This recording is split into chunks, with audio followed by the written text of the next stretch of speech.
Okay, so this lesson is on adverbs, and it's our third lesson on modifiers. Adverbs are another type of modifier. They work similar to adjectives, but they modify different words and answer different questions. So an adverb is a word that modifies or describes a verb. It can also modify an adjective, or it can modify another adverb. So an example of modifying the verb, the Incas worked carefully on their buildings. Carefully here is our adverb, and it is modifying worked, which is our verb telling us how we worked. Machu Picchu is a very large ruin in Peru. Very is our adverb, and it is modifying large. Large is an adjective modifying ruin, which is a noun. And so very is telling us to what extent or degree it's large. And then the Incas left their ancient cities quite suddenly. So here, quite is modifying suddenly.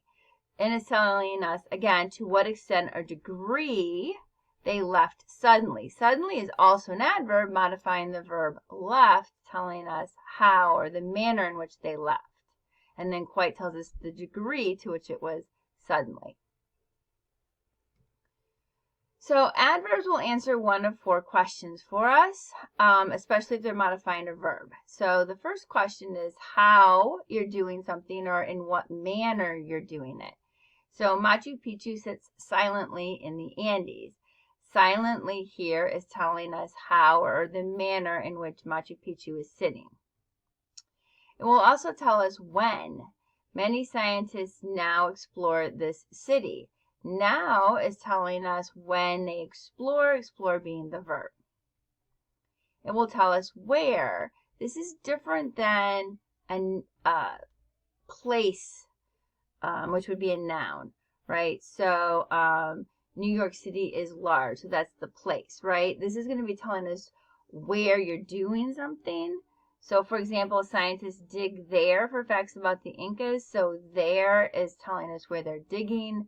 It could be you threw something up. So where did you throw it? You threw it up. So as opposed to being like a noun, a thing that's a place, the where is more location. And then to what extent or degree? Scientists understand the Incas somewhat. So how, to what degree or extent do they understand the Incas? Somewhat. Okay, so those are adverbs.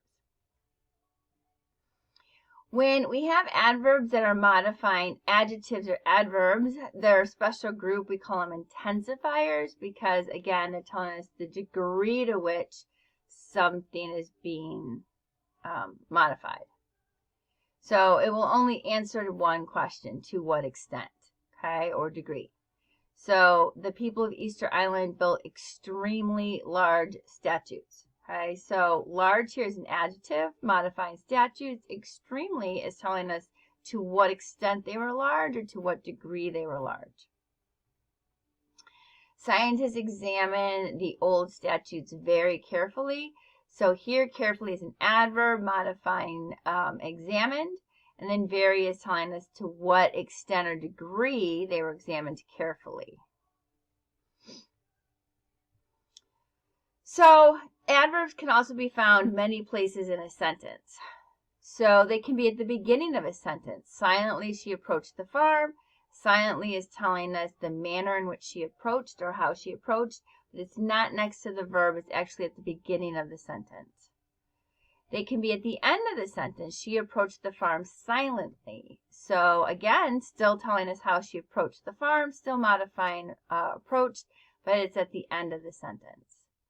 It can be before the verb. She silently approached the farm. In this case, it's directly in front of the verb that's being modified.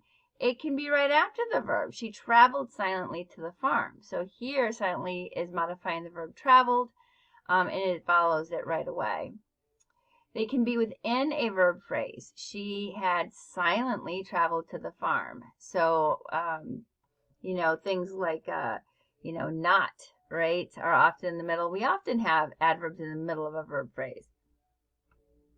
And then they can be before an adjective. Her Father was always quiet, always modifying quiet, quiet, telling us about the father.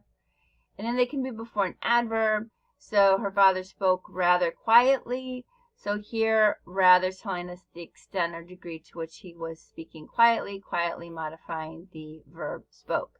So the fact that they can be anywhere in the sentence, they can modify 3 different parts of speech, they can answer 4 different questions, are all reasons why adverbs can be difficult for students to master. That said, if you can identify everything else in the sentence, usually what's left over is an adverb.